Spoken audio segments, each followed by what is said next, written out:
It would seem that our Lord finds our desires not too strong, C.S. Lewis says.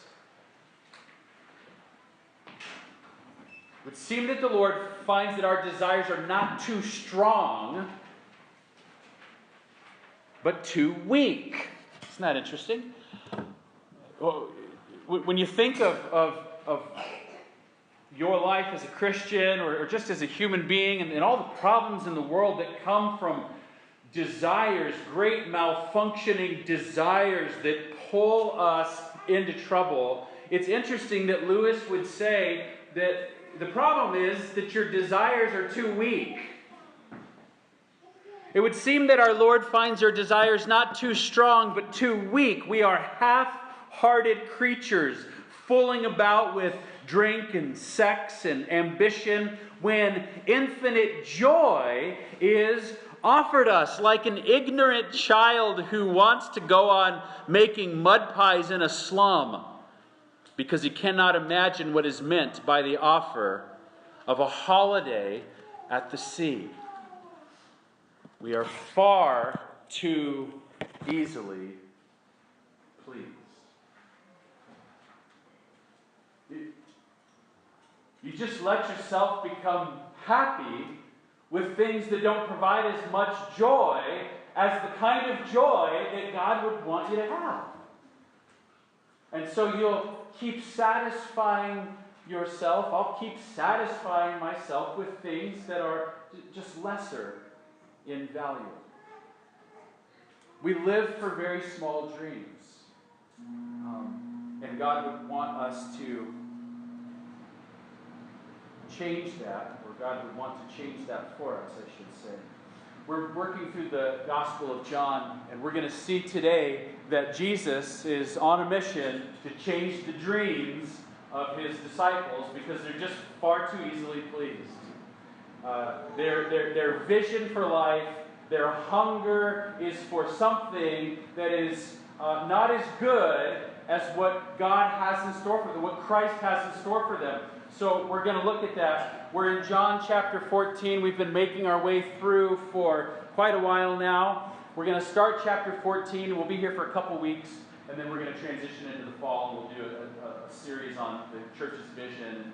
And so 2 weeks in John 14, or at least the first half of John 14. Here's what's going on. In John 14, it's the Thursday night of the last week of Jesus' life, meaning he'll be crucified tomorrow morning from the perspective of the text that we're in. It's Thursday night. Judas has just left the room to go betray the Lord. And Jesus says, now is the hour of his glory. Meaning that it's time for him to go to the cross and return to the Father. Jesus tells the disciples that he is going to depart and that the disciples are going to stay back and they're going to have this community in which they love one another with the kind of love that Jesus has for them, this I'm going to lay my life down for you kind of love. The disciples are going to stay back as Jesus leaves, and they're going to love one another, and the world's going to know that they are the disciples of Jesus by that love. People's going to look at the love that they have for one another and be like, you're a follower of Jesus because you got that Jesus lay down your life kind of love. Let's read it. This is in John 13. Starting verse 33, he says, little children, yet a little while I am with you. You will seek me, and just as I said to the Jews, so now I also say to you, where I am going you cannot come. Okay, I'm going to leave. You're not going to be able to come with me. And then he says in verse 34, a new commandment I give to you, that you love one another just as I have loved you. Love like I loved. Just as I have loved you, you also are to love one another. By this all people will know that you are my disciples, and you have love for one another. So there it is. I'm going to leave. You guys are going to stay back. You're going to have this community of love. Well, the disciples don't really ask any questions or seem to even care at the moment about what it's going to look like when they stay back and have this community. What they're really hung up on is Wait, you're leaving? This idea that the Lord, the one that they have confessed as Messiah, is going to leave them behind, and they have this great sense of this is just very troubling news to them. This great sense of fear. They're probably confused. They're probably discouraged. But what is that? What's going on in the heart when the Lord Jesus Christ says, I'm going to leave, you're going to stay, you're going to shine my glory, and our response is, wait, what? No! What is that? It's unbelief.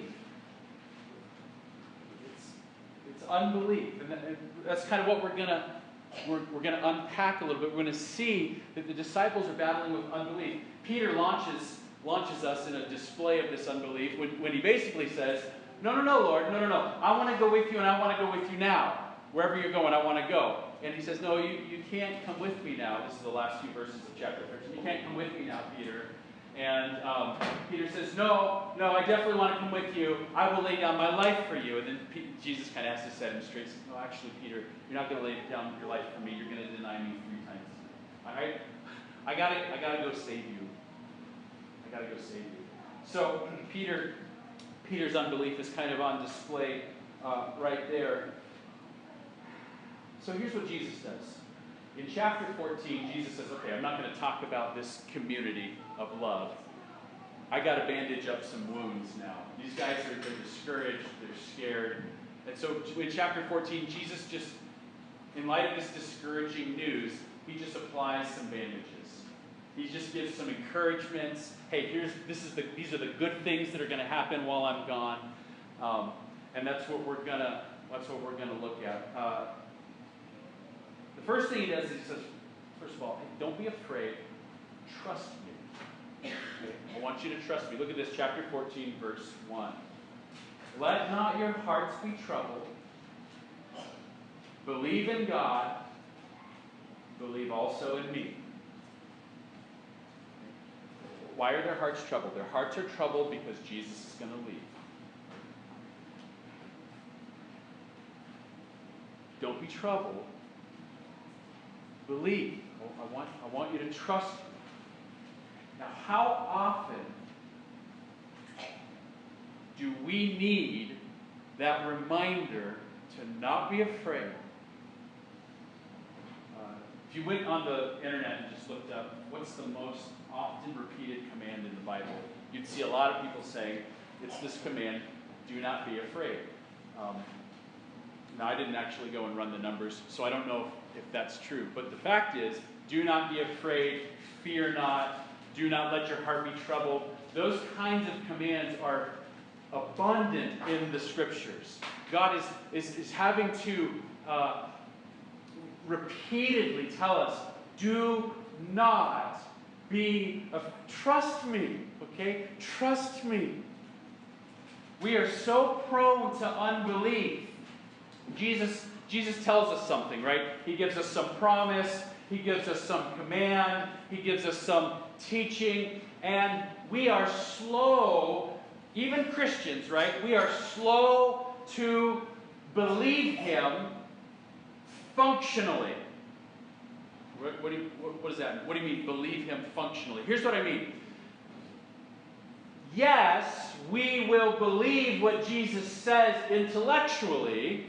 Yes, I affirm. We're Bible people, right? You say it, Lord, I believe it. But functionally, Jesus gives me some promise. He gives me some command. He gives me some instruction.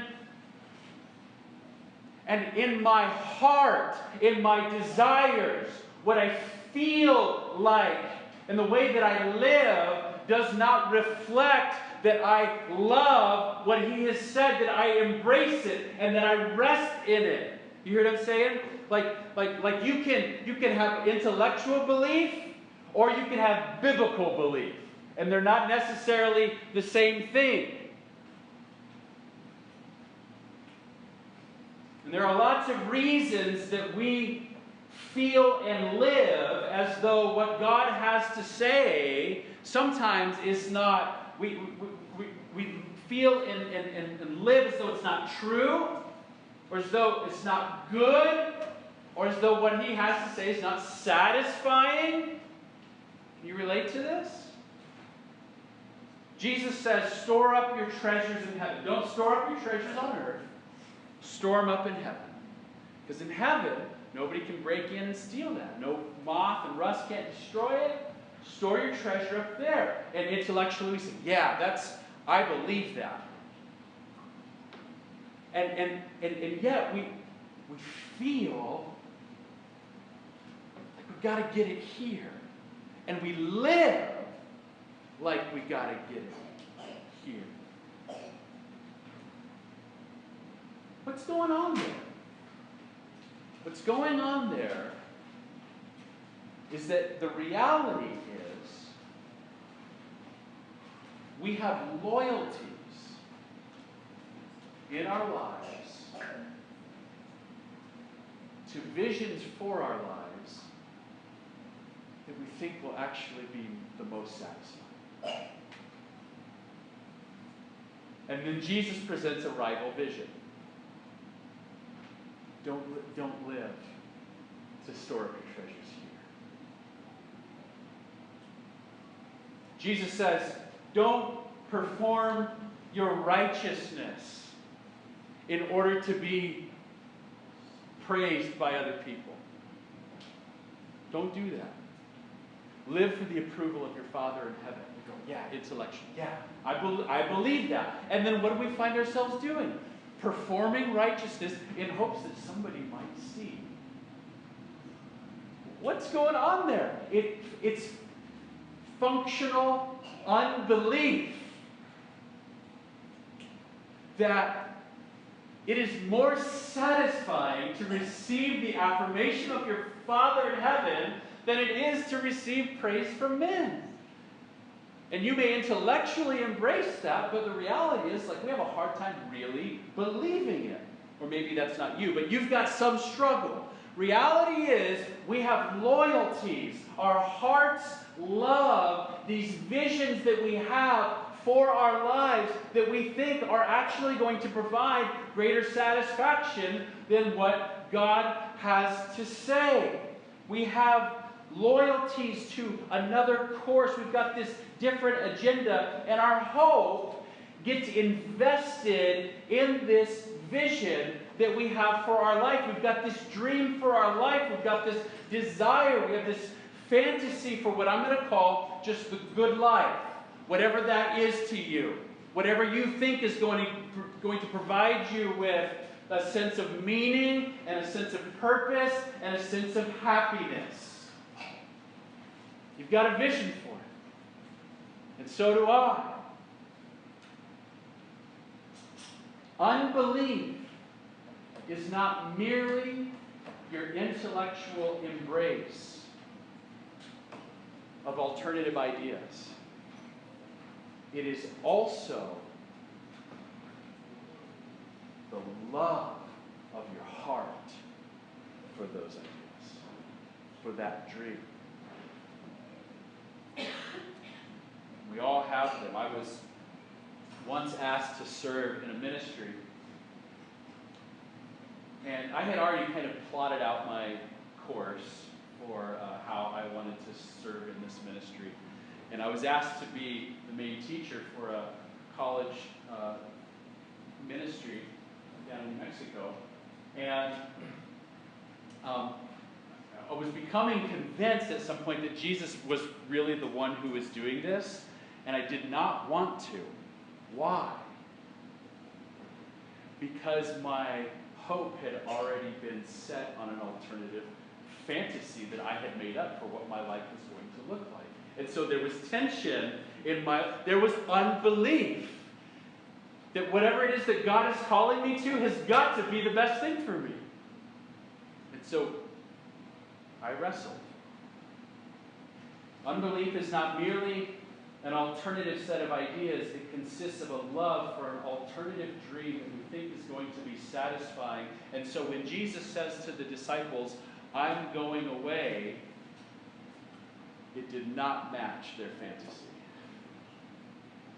They already had an idea of what life was going to look like, and it included Jesus here and now on the earth in the flesh. It did not have, they did not dream of a gone Jesus, right? They had imagined a very different story. They had invested their hope in a different story. And then when Jesus tells them the real story, I'm going away, there's conflict in their hearts. There's an unbelief in him. There is a distrust in God. There's a distrust in Jesus that this is going to actually be the better thing, right? That's what they're, and they are troubled by it. You see that? You see what I'm saying? Let not your hearts be troubled. Believe in God. Believe also in me, Jesus says, verse 1. Reorder your heart. Adjust your faith away from your fantasy, guys, and rest your hope in the reality of God and who he is, and trust that he knows what's best. Rely on me, Jesus says. Trust in the goodness of what I have in store for you.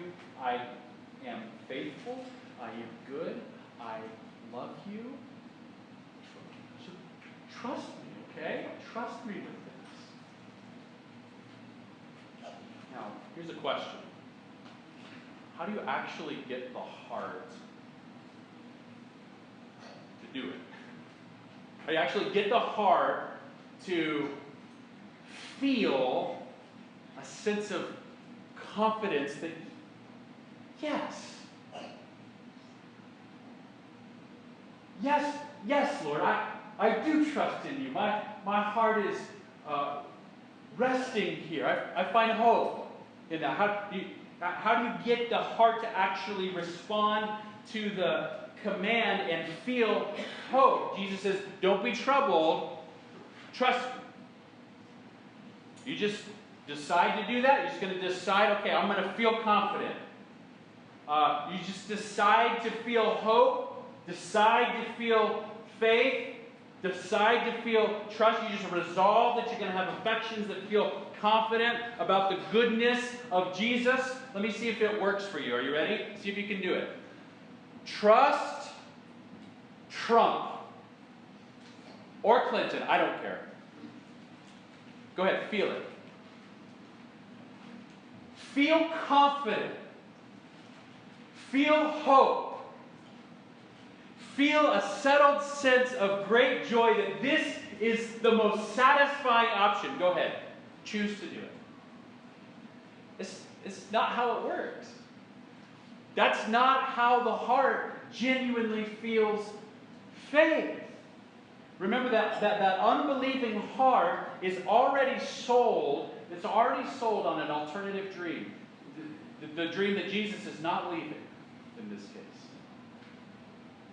That's why it's having a hard time with Jesus. There's a conflict of interest. My heart is interested in this, and Jesus is saying that. And he says, trust me. Thinking, I don't like that. That's not how you spark faith. How do you spark faith? The answer is this. Here's my answer to this. You spark faith by winning the heart with the beauty of Jesus and what Jesus has to offer. You actually have to win the heart. The heart has to be captivated by a new and a better vision. What can make the seeming beauty of the idols of this earth fade away? As we were just singing about this, right? Captivated by his beauty. What makes your dream feel like small and not all that compelling? A more beautiful dream. You've got to have a more beautiful dream. You have to see something that dislodges your loyalties to the smaller dream. Let me see if I can illustrate this. Let's imagine that Kana and Lucia and Chloe and Nora and Ellie are all doing a slumber party over at our house. And let's imagine, which this is not, it doesn't take much imagination, this stuff really happens. And they wake up in the morning, and the first thing they do is they run outside and they jump on the trampoline, and they're just thinking like, here, oh, it's summer, it's the end of summer, and here's their vision for the day. We're going to jump on the trampoline, and then we're going to watch some Netflix, and then we're going to watch Olympics. That's their dream. And I come downstairs and I say, hey guys, I want you to come on in. We're going to do some dishes. And then Lucia and Chloe, I want you to do laundry, okay? Trust me. Now, it could be that I have been such a good father and have so many times said, trust me, and it has proven to be like a good idea, that they actually do in that moment feel like, ooh, what's coming? But in all likelihood, when I say, come inside, do the dishes, do some laundry, trust me, what's happening in the heart? Trust me, this will be good. No. I have a better dad. I have a better vision for my day than this one that is not very compelling, right? But what if I say, hey, trust me. You clean up the kitchen. We're going to do some laundry. Your friends are going to go home. They're going to do laundry. We're going to pack bags. And tonight, our families are going Hawaiian vacation. Plane leaves at 9.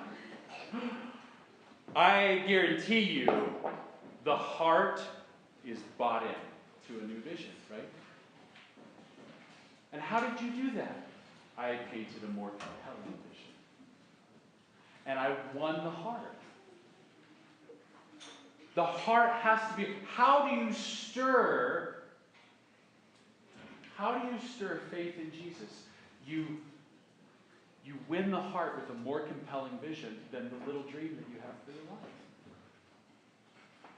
Jesus doesn't just say, trust me, and then expect us to just blindly leap. Don't ever think that Jesus is just calling you to blindly leap and just trust Him, because what He has given us is a Bible full of stories of the reality of who Jesus is and His faithfulness and His love, so that you can see the reality of the God that you're being called to trust in. And not only does the Scripture give us stories that help us see the trustworthiness of the one we're called to trust in, but then the Bible gives us promises of wonderful things that come to those who trust. Trust me. I have good things for you. And that's exactly what Jesus does here for the disciples. He gives them a call to believe, but not without beautiful promises. And we're going to look at two of the promises, if I can get moving on my sermon here. We're going to look at two of the promises that Jesus gives them. Look at this, starting in verse 2. Here's the first promise that Jesus gives to them. Here's a reason why you should trust Jesus. In my Father's house are many rooms. If it were not so, would I have told you that I go to prepare a place for you? And if I go and prepare a place for you, I will come again and I will take you to myself, that where I am, you may be also. Jesus must depart to be with the Father. And even though that's the case, wonderful things are underway. He's going to go and He's going to prepare a place for us so that we can eternally be with Him in His Father's house as family members in the house of God for all eternity. And then He's going to come back and He's going to pick us up, grab us, and take us there to be with Him. Eternal fellowship. The good things are happening. Now, consider for a moment the dream that Jesus is confronting. Jesus holds out this promise. And he's doing it to battle some belief that the disciples have. And he's trying to win their hearts over to it. What is the dream that he's confronting? Here is a narrative that the disciples and that you and that I are tempted to live for. Are you ready for it? This world has everything that you really want. You're made for it.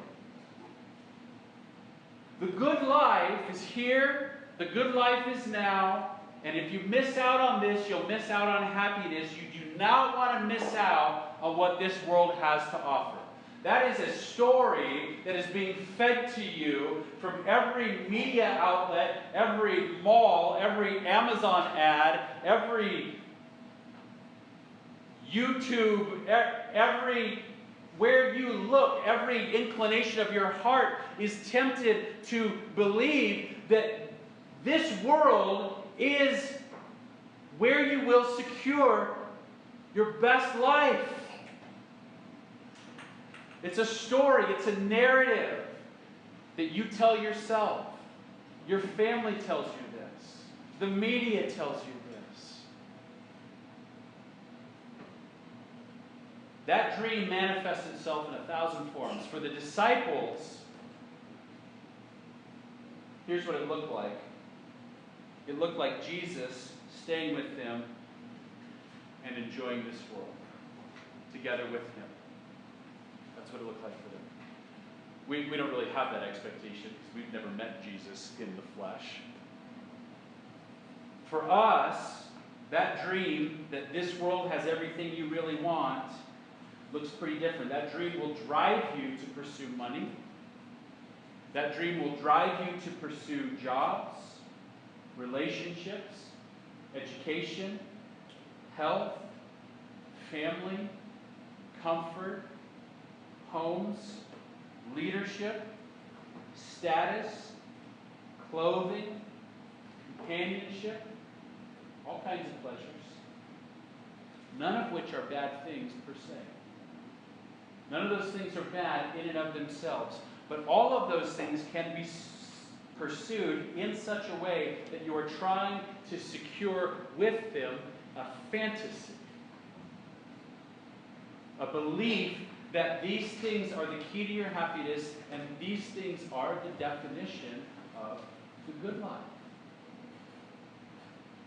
If I just had what? What is it for you that if you just had it would secure your happiness? Sleep? Money? Health? Friends? That like you?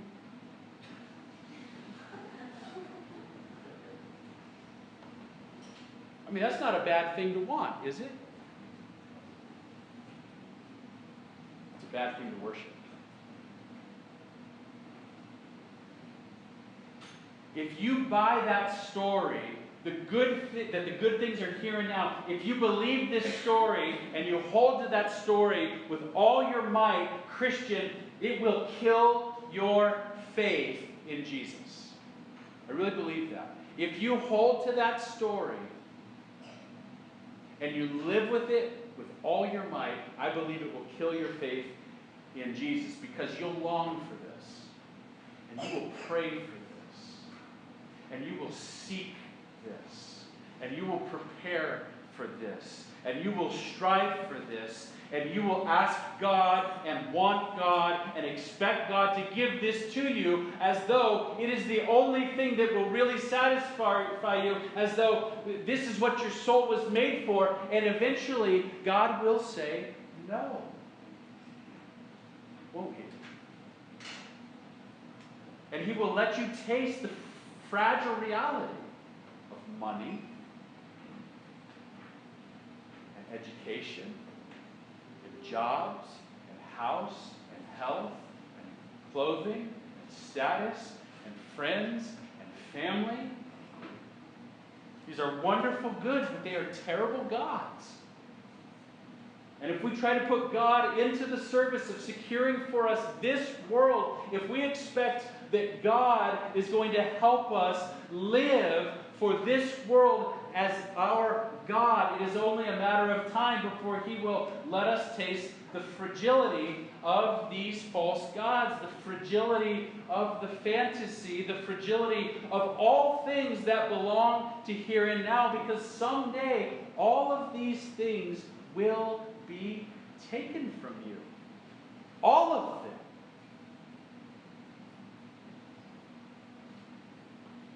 And if you won't forsake this world and the things of this world as your God, you'll hate the real God. And you'll lose your faith in Him because you expected Him to serve your fantasy, and He just won't do it. God is not interested in serving your dream. In fact, in love for you, I've said this before, God's willing to kill your dreams so that you'll stop living for it and you'll start living for another dream. His dream. His kingdom.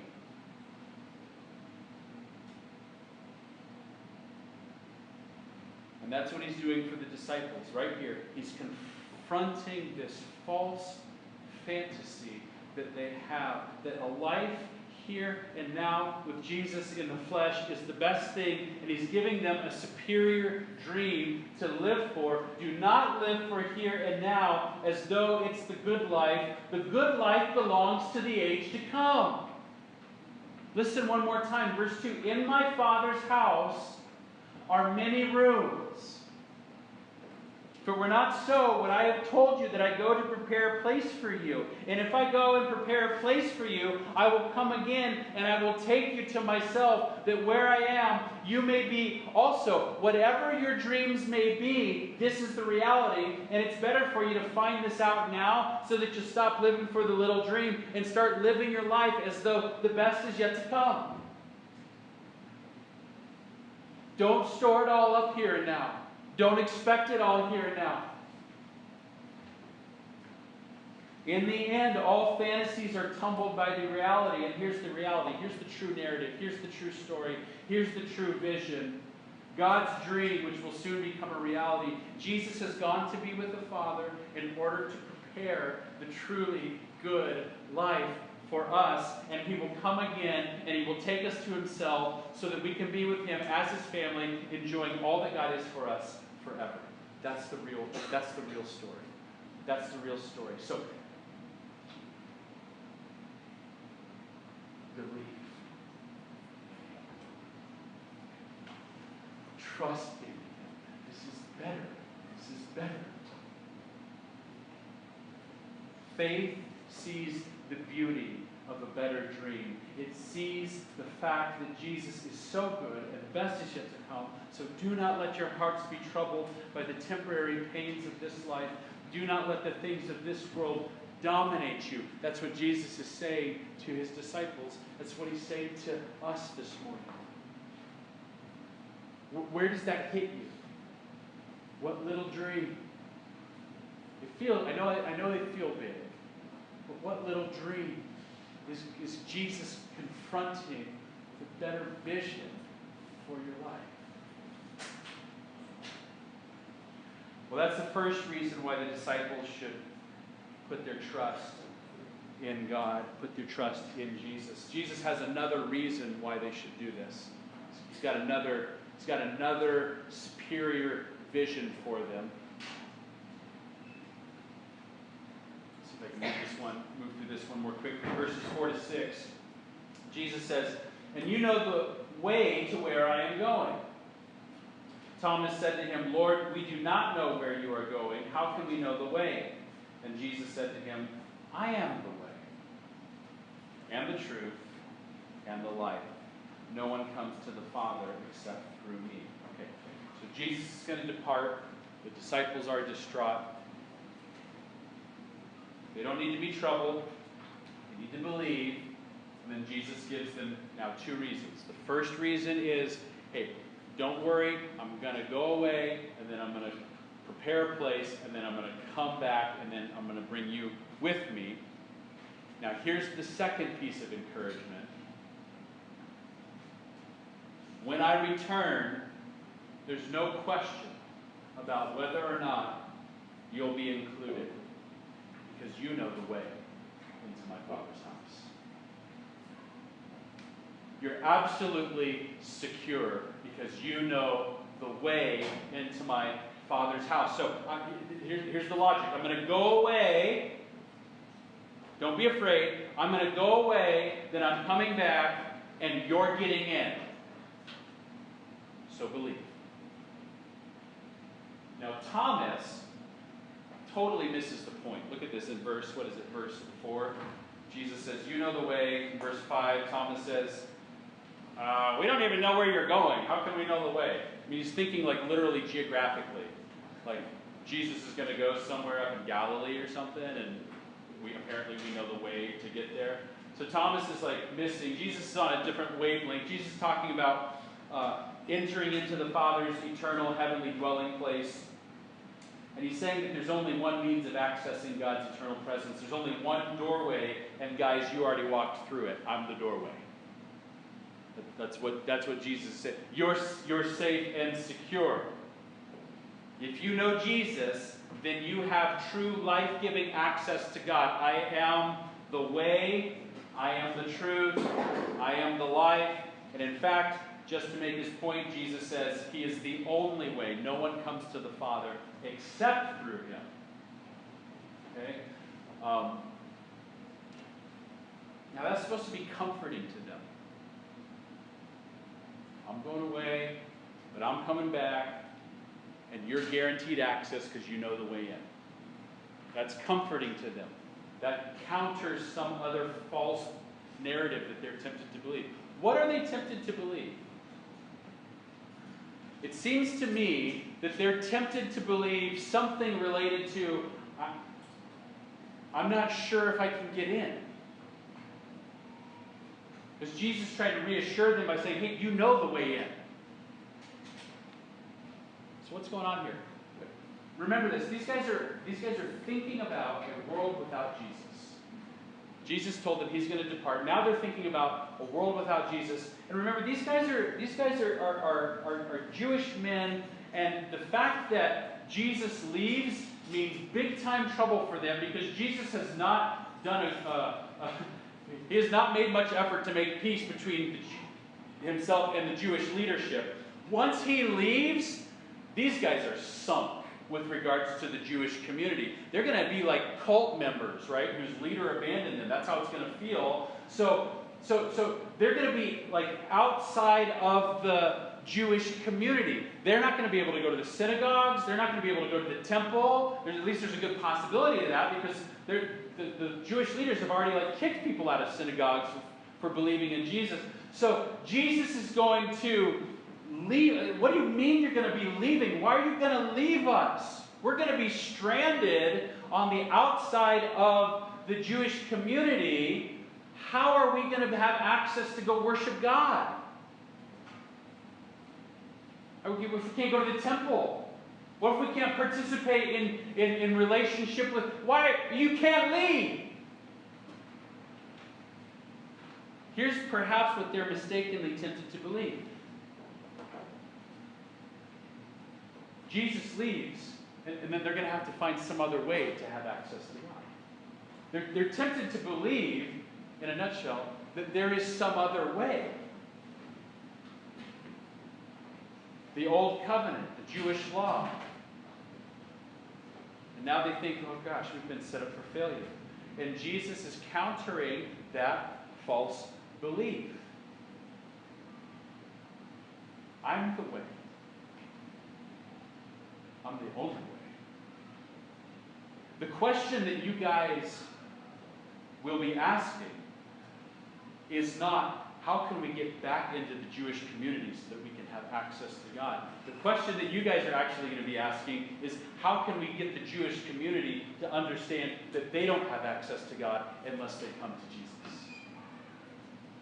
I am the way and the truth and the life. Nobody comes to the Father except through me. So, don't be afraid. I'm going to go get things ready. I'm going to go prepare your room, and then I'm going to come back, and then you're getting in because you know the way. You know the only way. And then, as if to put an exclamation point on it, Jesus says, and I'll close with this section here, he says, don't you know who I am? You guys are all worried about having access to God. Don't you know who I am? Look at this, verse 7. If you had known me, you would have known my Father also. From now on, you do know him and have seen him. You guys, if you realized who I really am, you would not be worried about having an inside track to God. Guys, look at the end of verse 7. From now on, you do know him and have seen him. You guys know and have seen the Father. Now, Philip likes this idea of seeing the Father. Look at this, verse 8. Philip said to him, Lord, show us the Father, and it is enough for us. Right? Yeah, show us the Father, and that will take away our fears. I like that idea. That's a good idea. So just do that. Go ahead and do that, Jesus. That'll help us feel like we've got access to God. If you just show us the Father, we don't have to worry then about whether or not we've got the inside track. And then verse 9, Jesus said to him, have I been with you so long and you still do not know me, Philip? Whoever has seen me has seen the Father. How can you say, show us the Father? Do you not believe? Here it is. It's faith. It's a belief. Do you not believe that I am in the Father and the Father is in me? The words I say to you, I do not speak on my own authority, but the Father who dwells in me does his works. Believe me that I am in the Father and the Father is in me, or else believe on account of the works themselves. Even if you only look at the works of Jesus, it's evident who he is. These guys do not need to worry about being on the outside. They are in very good hands. This is one of the most beautifully clear statements of the divinity of Jesus in the whole Bible. There is nobody with an inside track to the Father like the Son. Because, just like the Father, the Son is God.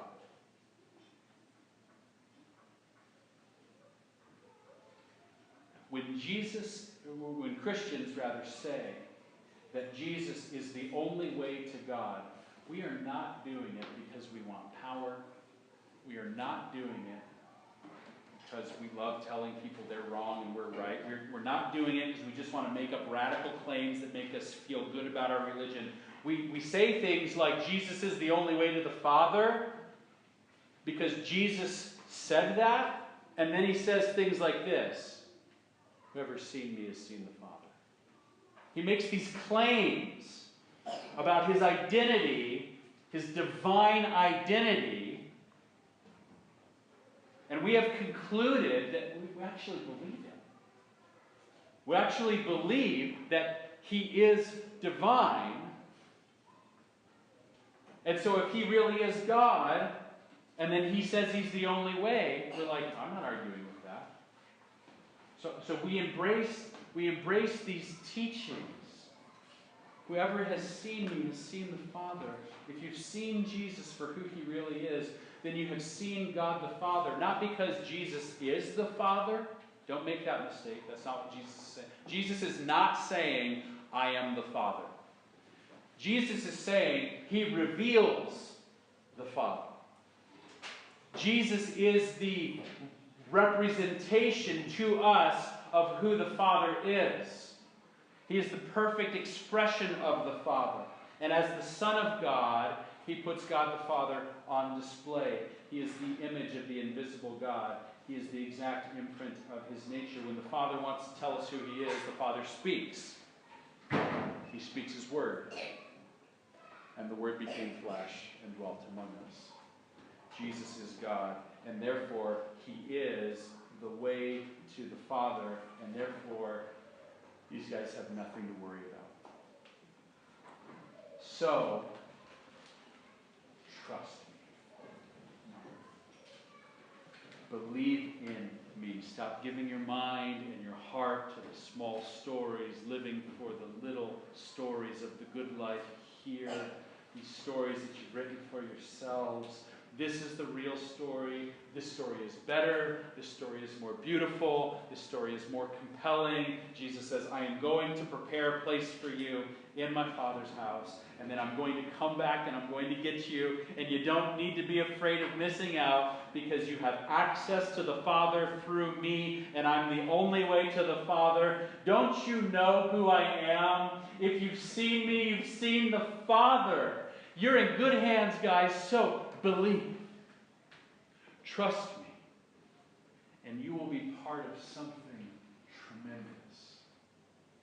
And as we continue to read next week, we'll see what that is. See what tremendous things believers get to be a part of.